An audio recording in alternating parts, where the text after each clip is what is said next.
Kembali di Anies Pagi, pemirsa, beraksi di 7 TKP di area masjid, 3 DPO curanmor diringkus petugas kepolisian Polres Solok Kota di sebuah rumah kontrakan di Kota Solok, Sumatera Barat. Saat diciduk pelaku tengah asik pesta sabu.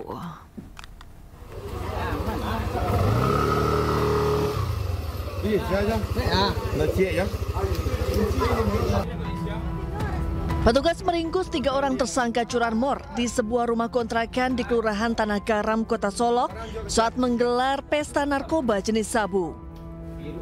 Dari 3 tersangka, 2 diantaranya merupakan residivis yang sudah 7 kali keluar masuk penjara atas kasus curanmor. Selain mengamankan 3 orang tersangka, petugas turut mengamankan barang bukti 4 unit motor curian yang disembunyikan di salah satu rumah pelaku di daerah Muaropaneh, Kabupaten Solok.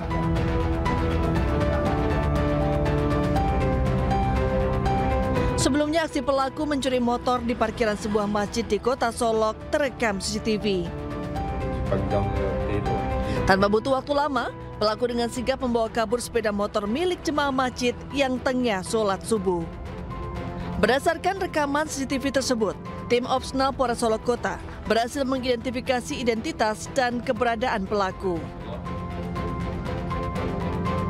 Ketiga orang tersebut kita amankan di sebuah kontrakan di Tanah Garam di saat mereka sedang berada di dalam rumah setelah melaksanakan pesta sabu. Dari keterangan tersangka selalu pada dini hari atau subuh di saat aktivitas masyarakat akan dimulai dan sering mereka melaksanakan kegiatan di masjid-masjid atau musala. Berarti sasarannya memang parkiran masjid ya Pak? Iya. Tersangka dijerat pasal pencurian dengan pemberatan dengan ancaman hukuman di atas 9 tahun penjara. Dari Kota Solok, Sumatera Barat, Budi Sunandar, iNews melaporkan. Pemirsa, oknum anggota Polres Pacitan yang diduga memperkosa tahanan wanita diberhentikan secara tidak hormat. Oknum polisi memperkosa korban di ruang tahanan kantor kepolisian.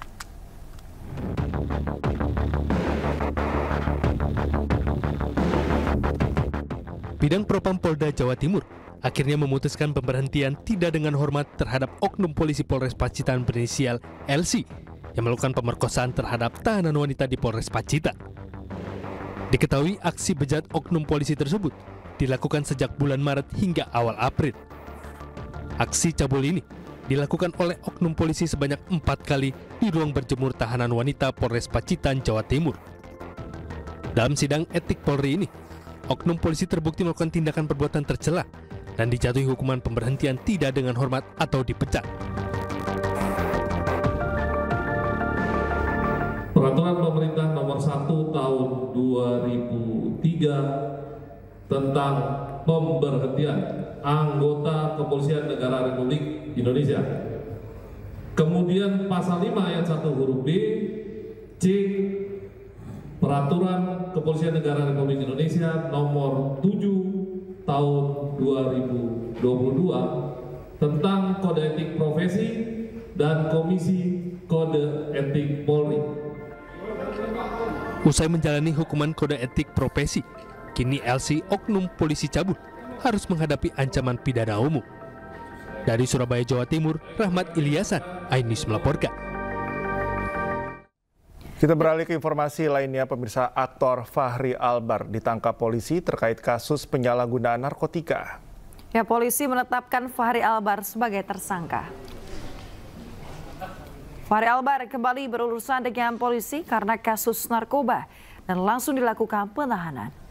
Pihak kepolisian memastikan hasil tes urin Fachri Albar positif narkoba. Polisi juga mengungkap temuan barang bukti saat penangkapan aktor Fachri Albar di rumahnya di kawasan Lebak Bulus, Jakarta Selatan. Dalam penangkapan, polisi menemukan 3 jenis narkotika, yakni sabu, ganja, dan juga psikotropika.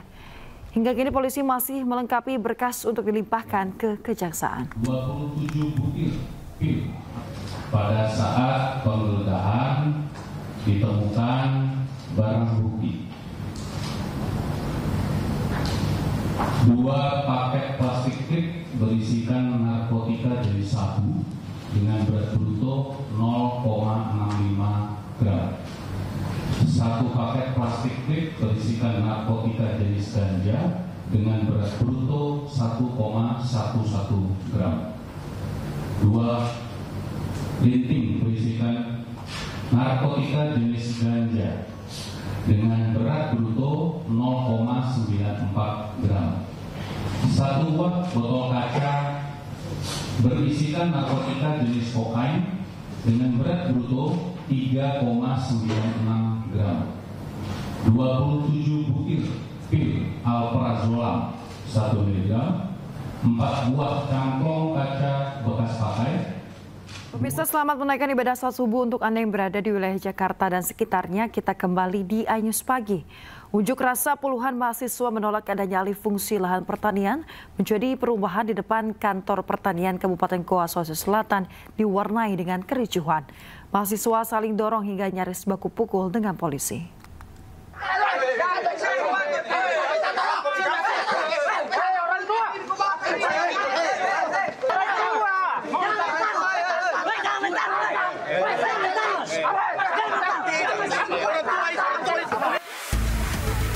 Kericuhan antara mahasiswa dan polisi ini terjadi saat puluhan mahasiswa yang tergabung dalam Aliansi Pemuda dan Masyarakat Kabupaten Goa menggelar unjuk rasa di kantor pertanian Kabupaten Goa, Sulawesi Selatan. Mahasiswa saling dorong hingga nyaris baku pukul dengan polisi saat memaksa masuk ke dalam kantor. Bagaimana mungkin masyarakat Kabupaten Goa akan percaya ketika pendapat kita direpresi oleh pemerintah kantor? Kericuhan baru dapat teratasi setelah polisi mengizinkan mahasiswa berorasi di halaman kantor pertanian. Unjuk rasa ini digelar mahasiswa untuk menolak alih fungsi lahan produktif pertanian menjadi perumahan. Mahasiswa menduga Dinas Pertanian setempat sengaja memberikan rekomendasi atau izin kepada oknum pengusaha yang akan membangun perumahan di lahan produktif. Pemerintah Kabupaten Goa telah memberikan atau dengan sengaja perizinan terhadap beberapa oknum yang kemudian itu telah melanggar dari ketentuan undang-undang yang berlaku. Sementara itu, Dinas Pertanian Kabupaten Goa menyebut perubahan aturan alih fungsi lahan produktif menjadi perumahan hingga kini masih dikaji ulang. LP2B saat ini sementara bergulir. Jadi jadi baru-baru kepala dinas termasuk Pak Sekda dan sebagian pejabat yang berwenang tentang hal LP2B itu sudah ke Jakarta. Nah, kita tunggu dulu keputusannya. Jadi bukan kita langsung bisa, oh ya harus begini, kita menunggulah. Jadi bersabarlah. Di akhir orasi, mahasiswa pun menuntut agar kepala dinas pertanian dicopot dari jabatannya karena diduga telah menyalahgunakan wewenang. Dari Kabupaten Goa, Sulawesi Selatan, Bukma, iNews melaporkan. Kita ke informasi berikutnya, pemirsa. Sidang kasus dugaan suap pengurusan pergantian antar waktu anggota DPR untuk Harun Masiku dengan terdakwa Sekjen PDIP Hasto Kristianto yang digelar di Pengadilan Tindak Pidana Korupsi Jakarta Pusat diwarnai kericuhan di luar ruang sidang. Sejumlah orang yang diduga akan berbuat gaduh diusir paksa hingga sempat dihakimi massa pendukung Hasto.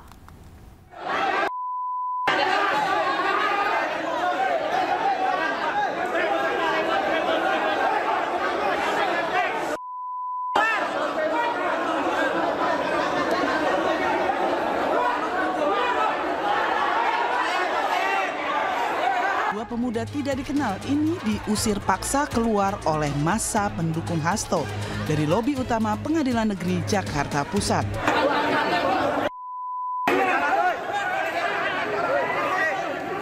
Petugas yang melerai keributan sempat kewalahan lantaran massa terus memaksa keduanya meninggalkan lokasi. Jagain. Udah nih.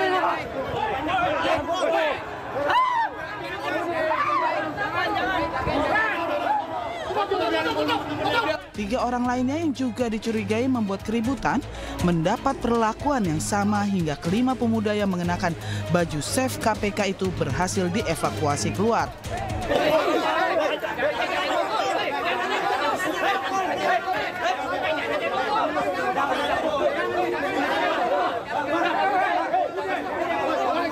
tim kuasa hukum Hasto menduga jika orang-orang tidak dikenal tersebut merupakan massa bayaran yang sengaja didatangkan untuk membuat kegaduhan saat jalannya persidangan.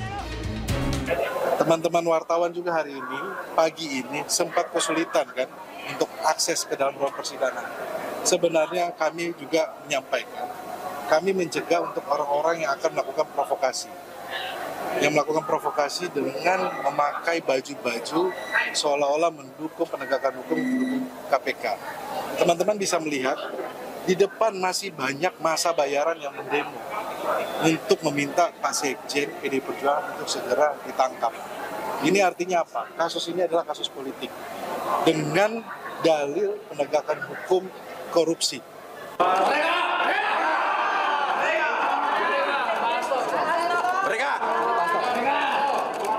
Sementara di ruang sidang Tipikor, Majelis Hakim kembali menggelar sidang kasus dugaan suap pengurusan pergantian antar waktu anggota DPR untuk Harun Masiku. Hasto Kristianto juga hadir dalam sidang dengan agenda mendengarkan keterangan saksi. Dari Jakarta, Rani Sanjaya, iNews melaporkan.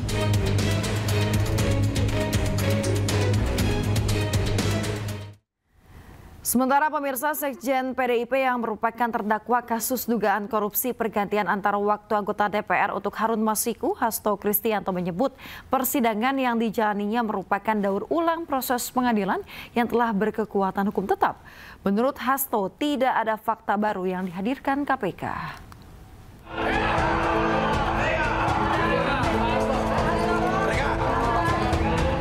Sidang kasus dugaan suap kepengurusan pergantian antar waktu PAW anggota DPR untuk Harun Masiku dengan terdakwa Sekjen PDI Perjuangan Hasto Kristianto Kamis siang kembali digelar di Pengadilan Tindak Pidana Korupsi Jakarta Pusat. Sidang dengan agenda mendengarkan keterangan saksi ini, jaksa penuntut umum menghadirkan pengacara PDIP sekaligus tersangka kasus dugaan suap PAW Harun Masiku, yakni Doni Tri Istiqomah, dan ex-komisioner Bawaslu Agustiani Tio Fridelina. Hasto mengaku keterangan saksi yang disampaikan seperti daur ulang saja kasus yang sebenarnya telah berkekuatan hukum tetap. Bagaimana ini betul-betul suatu daur ulang terhadap suatu proses pengadilan yang telah memiliki kekuatan hukum tetap dan kemudian diproses kembali segala sesuatunya dari awal. Padahal di dalam putusan pengadilan tersebut terhadap terdakwa Wahyu Setiawan, Saiful Bakri dan juga Agustian Tio, itu semua sudah jelas fakta-fakta hukumnya. Dan tapi demi menghormati seluruh proses, kita melihat bahwa banyak hal yang kemudian harus diputar kembali. Dan apa yang dijanjikan oleh KPK adanya fakta-fakta baru sampai hari ini tidak pernah terungkap, yang membuat proses ini harus diulangi kembali. Sementara seorang saksi lain, Saiful Bahri, yang merupakan mantan terpidana kasus suap Harun Masiku, tidak hadir di agenda sidang kali ini. Dari Jakarta, Rani Sanjaya, iNews melaporkan.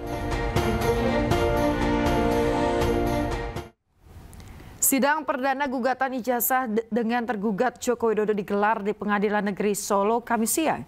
Jokowi tidak bisa hadir dalam sidang lantaran menjadi utusan khusus Presiden Prabowo untuk melakukan layatan ke Vatikan atas wafatnya Paus Fransiskus.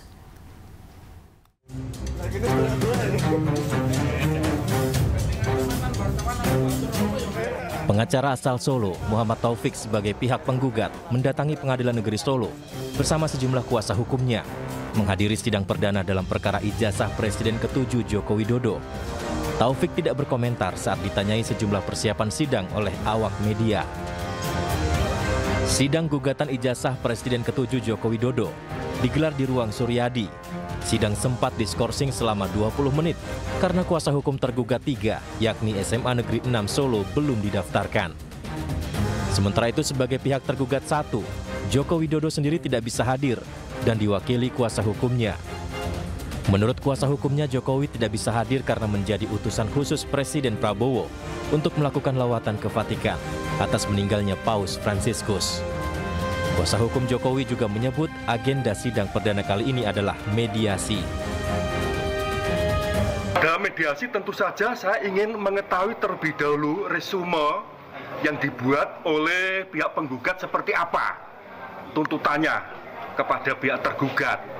Nah, setelah mengetahui apa yang dibuat oleh penggugat melalui kuasa hukumnya berupa resume, saya baru bisa konsultasi kepada Pak Jokowi apakah perlu dipenuhi atau tidak. Jadi saya tidak bisa untuk memutuskan seketika tanpa terlebih dahulu untuk melakukan konsultasi dan koordinasi dengan Pak Jokowi. Setidaknya ada 4 pihak yang menjadi tergugat dalam kasus ijazah Jokowi ini. Selain Jokowi sebagai tergugat 1, kemudian ada KPU Kota Solo sebagai tergugat 2, SMA Negeri 6 Solo sebagai tergugat 3, dan Universitas Gadjah Mada sebagai tergugat 4. Sidang dipimpin Ketua Majelis Hakim Putu Gede Haryadi dengan anggota Sutikna dan Wahyuni Prasetyaningsih. Dari Solo, Jawa Tengah, Septiantoro, iNews melaporkan.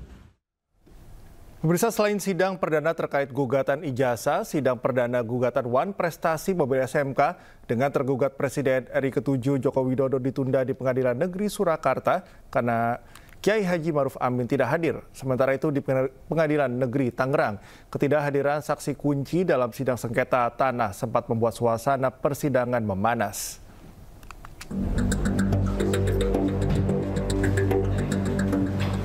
Sidang gugatan Wan Prestasi terkait mobil SMK yang pernah digagas mantan Presiden Joko Widodo resmi ditunda.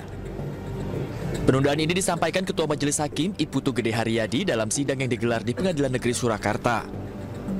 Penundaan dilakukan karena tergugat 2, yakni mantan Wakil Presiden Kiai Haji Maruf Amin tidak hadir dalam persidangan. Ya, sekarang berdasarkan peraturan Mahkamah Agung itu panggilannya melalui pos tercatat seperti itu. Nah, dia kan bisa di-tracking mereka sampai di mana. Dan itu sudah sudah diterima langsung oleh terduga 2. Tapi tidak hadir hari ini, gitu kan. Karena sesuai ketentuan harus dipanggil lagi. Pengadilan Negeri Kota Tanggerang, Banten menggelar sidang terdakwa pidana pemalsuan sertifikat tanah Kepala Desa Wanakerta Tumpang, Sugian bin Sali. Sidang sempat ricuh lantaran terdakwa mempermasalahkan ketidakhadiran saksi kunci, yakni mantan Ketua Panitia Pendaftaran Tanah Sistematis Lengkap dari kantor ATR BPN Kabupaten Tanggerang. Kami sangat menyayangkan di dalam persidangan ini saksi-saksi yang dilakukan oleh JPU tidak maksimal dihadirkan, termasuk Ketua Panitia PTSL, di mana tidak dihadirkan walaupun sudah ada pemanggilan, tapi tidak dilakukan pemanggilan kedua kali lagi untuk hadir. Sidang ditunda dan dilanjutkan kembali pada hari Senin, tanggal 28 April 2025, dengan agenda menghadirkan para saksi. Dari Surakarta, Jawa Tengah, dan Tangerang, Banten, Septiantoro dan Sukron, iNews melaporkan. Pemirsa, mantan Menteri Pemuda dan Olahraga Roy Suryo dilaporkan ke Barreskrim Polri atas dugaan ujaran kebencian dan penghasutan terkait tudingan ijazah palsu Presiden ke-7 RI Joko Widodo. Selain Roy Suryo, Dr. Tifa dan Rismon Sianipar juga ikut dilaporkan.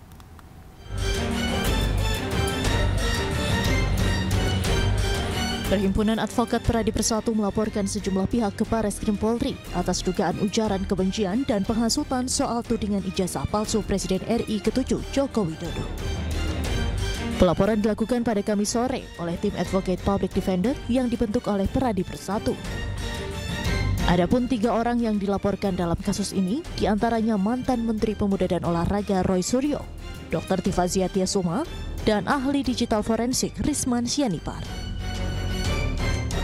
Kita coba melaporkan mengenai dugaan penghinaan, hasutan, dan juga membuat gaduh. Jadi ada beberapa pasal yang kita akan coba nanti tergantung di dalamnya kemukakan, tergantung para nanti penyidiknya, yang mana yang pasal yang lebih tepat. Tapi kami sebagai warga negara yang baik, kami ingin menyampaikan perasaan kami bahwa kondisi ini tidak bisa dibiarkan. Kalau kita biarkan terus ini, masyarakat kita akan dirugikan. Akan terjadi hal-hal yang tidak kita inginkan. Oleh karena kita membatasi, kita datang pada hari ini untuk melaporkan oknum-oknum tertentu. Pihak pelapor pun mengklaim sudah membawa sejumlah bukti untuk ditunjukkan ke penyelidik. Namun mereka masih enggan mengungkap apa saja bukti yang dibawa. Dua-duanya RS. RS 2, 2, T, kemudian sama dokter T. Dokter T. Ya. Ya. Ada 3 orang. 3. Barang bukti jangan dulu kita buka ya, nanti merusak pemeriksaan. Ya kan, ini kan harus dikonsulkan dulu. Alat bukti ini apakah memadai atau belum kan nanti biarkan penyidik yang menentukan. Tapi yang jelas inilah dia. Ya, inilah dia. Sebagian ya, ini masih potongan yang kita kumpulkan, yang barangkali nanti kita sajikan dulu ke penyelidik ya. Sebelum masuk penyidikan kan penyelidik dulu. Kita akan konsulkan kepada penyelidik agar penyelidik menentukan sikap terhadap barang bukti yang kami bawa ini. Sebelumnya, Roy Suryo CS menjadi sorotan atas tudingan ijazah palsu Presiden RI ke-7 Joko Widodo. Mereka akan dilaporkan atas dasar pasal penghinaan, penghasutan, dan atau membuat kegaduhan. Dari Jakarta, Tim Liputan iNews melaporkan. Kita ke informasi selanjutnya, pemirsa. Presiden Prabowo Subianto merespon dan menghormati 8 tuntutan Forum Purnawirawan Prajurit TNI melalui penasehat khusus Presiden bidang politik dan keamanan Wiranto. Permintaan tersebut telah sampai ke tangan Presiden dan tengah dipelajari dengan seksama.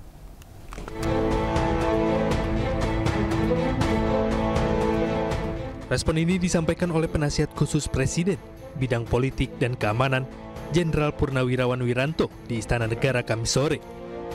Forum Purnawirawan Prajurit TNI yang dipimpin para Jenderal Purnawirawan TNI ini menyampaikan pernyataan sikap berupa 8 tuntutan mulai dari kembali ke Undang-Undang Dasar 45 sebagai tata hukum politik pemerintahan. Kedua, mendukung Asta Cita atau program kerja Kabinet Merah Putih, kemudian mereshuffle Kabinet Merah Putih yang diduga terlibat korupsi hingga mengevaluasi Wakil Presiden Gibran Rakabuming Raka.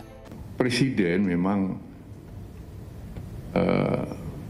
menghormati dan memahami ya pikiran-pikiran itu karena kita tahu beliau dan para purnawirawan satu alma mater ya, satu perjuangan, satu pengabdian, dan tentu punya sikap moral yang sama ya dengan jiwa sabta marga ya dan sebuah prajurit itu ya. Oleh karena itu beliau memahami itu.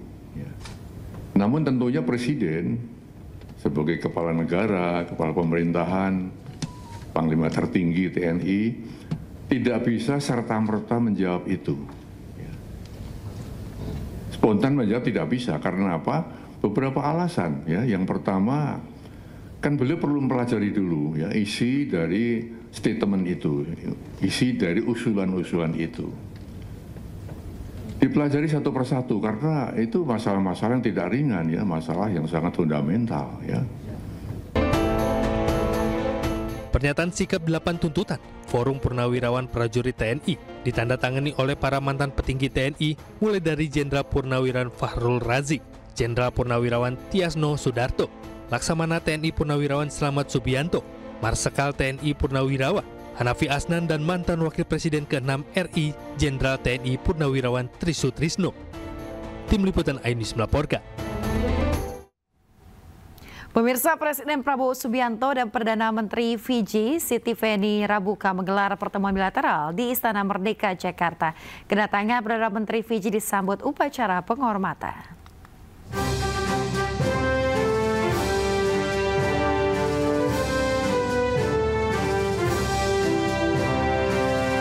Presiden Prabowo Subianto menerima kedatangan Perdana Menteri Republik Fiji Siti Feni Rabuka di Istana Merdeka, Jakarta, Kamis pagi.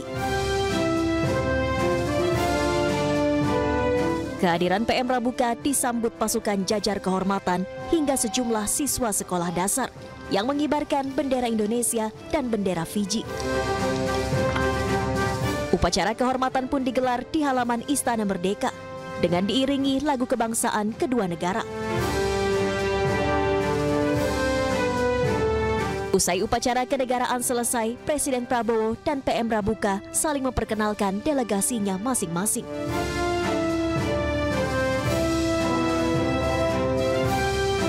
Agenda dilanjutkan dengan pertemuan 4 mata kedua negara untuk membahas penguatan hubungan bilateral serta kerjasama Indonesia-Fiji di berbagai bidang strategis.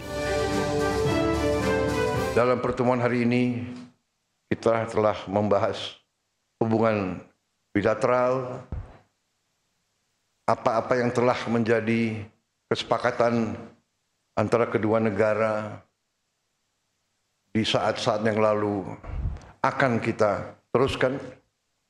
Di bawah pemerintah yang saya pimpin, kita akan menepati semua komitmen dan perjanjian kita dalam waktu yang cepat.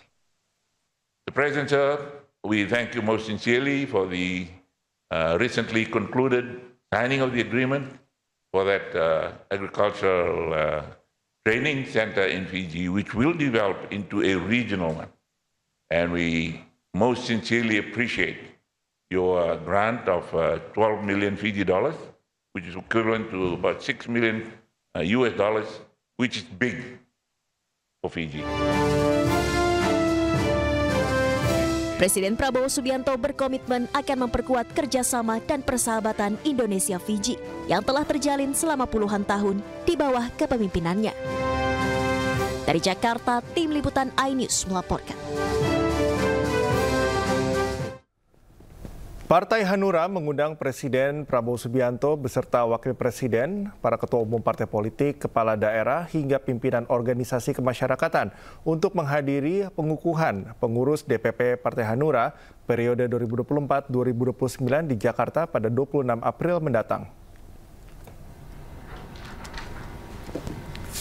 Sekjen Partai Hanura, Beni Ramdhani, mengatakan ada sejumlah wajah baru yang akan mengisi 86 pengurus DPP, diantaranya Patrialis Akbar, Patris Rio Capella, Agus Hermanto, Sony Tulung, dan 8 purnawirawan Jenderal TNI Polri.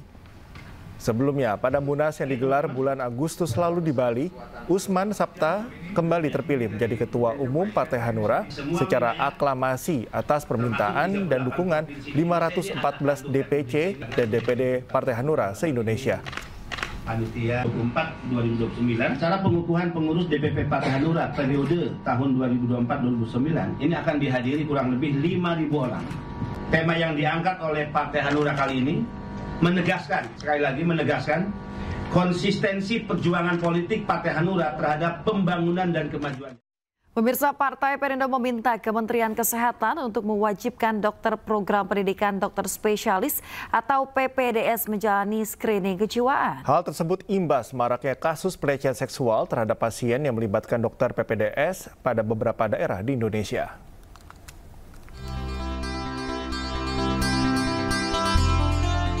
Partai Perindo mendukung penuh langkah Kementerian Kesehatan atau Kemenkes yang berencana memperbaiki sistem program pendidikan dokter spesialis dengan mewajibkan dokter PPDS melakukan screening kejiwaan setiap 6 bulan sekali. Program ini harus segera dijalankan sebagai upaya pencegahan tindak kekerasan seksual terhadap masyarakat, khususnya para pasien.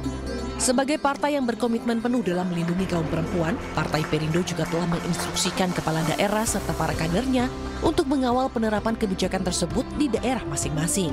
Dan dari partai sendiri, ini tidak hanya menjadi sikap politik, tetapi juga menjadi instruksi, begitu ya, kepada seluruh kader-kader Partai Perindo untuk komitmen membantu, mendampingi, menangani perkara-perkara aduan-aduan yang berhubungan dengan kekerasan seksual. Yang kami yakini adalah sebaik apapun pada akhirnya nanti sistem yang dibuat oleh pemerintah dalam hal ini untuk mentransformasi program pendidikan dokter spesialis ini akan terdapat celah yang ketika pengawasan ini tidak dilakukan secara serius dan secara komprehensif, ini nantinya akan membuka ruang lagi untuk kejadian-kejadian yang sama yang terjadi hari ini.